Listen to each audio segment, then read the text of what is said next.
नमस्कार, मैं Naresh single, vastu consultant.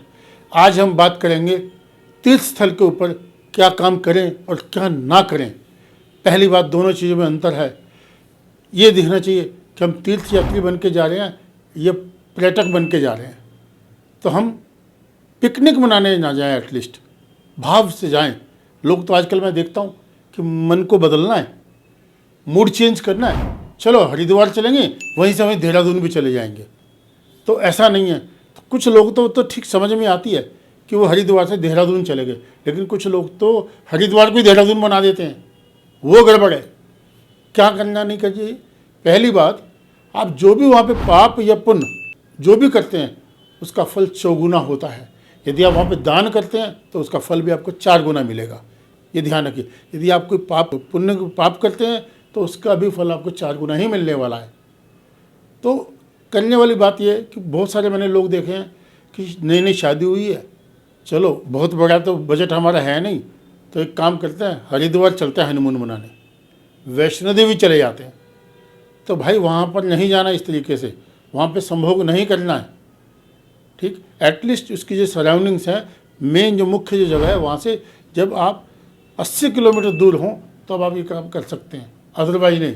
अब बात करते हैं, हरिद्वार गए या किसी पवित्र नदी में गए, गंगा जी में मान लेते हैं, तो वहाँ पे लोग स्विमिंग करने लग जाते हैं, तैरने लग जाते हैं, हंसी ठिठोली करने, जल क्रीड़ा करने लग जाते हैं। नहीं, आप शांति से जल देवता को मानते हुए, माँ गंगा को याद करते हुए डुबकी लगाइए, जिसको आपको एक्चुअल में आपको उसका फल मिलेगा, वास्तव में उसका फल मिलेगा।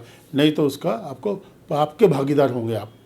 अब बात करते हैं, धूम्रपान कर लेते हैं कुछ लोग, वो नहीं करना। इतने दिन का एक तरीके का व्रत मान लीजिए ना, उसको मत कीजिए। मान लीजिए पीते भी हैं आप, हैबिचुअल भी हैं, उसकी आदत भी है, तो 4 दिन के लिए कौन सी बात है। मैंने बहुत सारे लोग देखे हैं जो नवरात्रों के अंदर बिल्कुल कुछ नहीं खाते, तो आप उन दिनों को नवरात्रि की तरह ट्रीट कीजिए, कोई दिक्कत नहीं आएगी आपको। अब बात ये आती है, तामसिक भोजन नहीं लेना। जैसे हम प्याज लहसुन की इस्तेमाल करते हैं वो नहीं करना। मीट मांस अंडा वगैरह तो मतलब ही नहीं होता, मांसाहार तो मतलब ही नहीं होता। इसी तरीके से वहाँ पर हमें जो दान का नहीं खाना चाहिए। लंगर लगा हुआ है, चलो खाते हैं, दोनों टाइम वही खाते हैं, तीनों टाइम वही खाते हैं। यदि आपको किसी वजह से वो स्वादिष्ट लगता है, आपको उसकी ज़रूरत है, आपको उस टाइम पे बात ऐसी खाना ही पड़ेगा, तो वहाँ पर आप उसका 4 गुना वहाँ पे दान पेटी में रख दीजिए, वहाँ पे अपनी पर्ची कटवा लीजिए, डोनेशन दीजिए, तब आपको उसका पाप नहीं लगेगा। अदरवाइज ये गरीबों के लिए है जो उसको अफोर्ड नहीं कर सकते। भंडारा उन लोगों के लिए होता है, ना कि एक सामान्य व्यक्ति के लिए या रईस के लिए।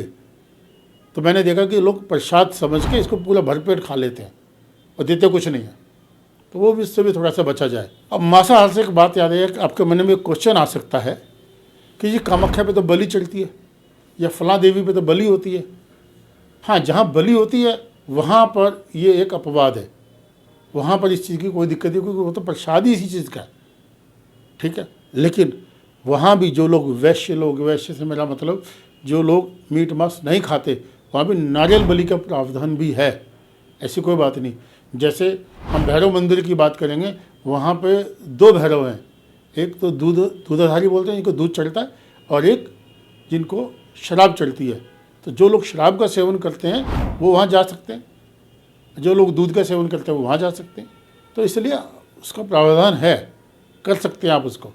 साथ में एक इम्पोर्टेंट बात, हमें वहाँ जाके आशीर्वाद देना नहीं चाहिए, उल्टा लेना चाहिए, क्योंकि जैसे मैंने पहले बताया कि उसका प्रभाव 4 गुना होगा। आप 4 गुना आपकी एनर्जी ड्रेन हो जाएगी।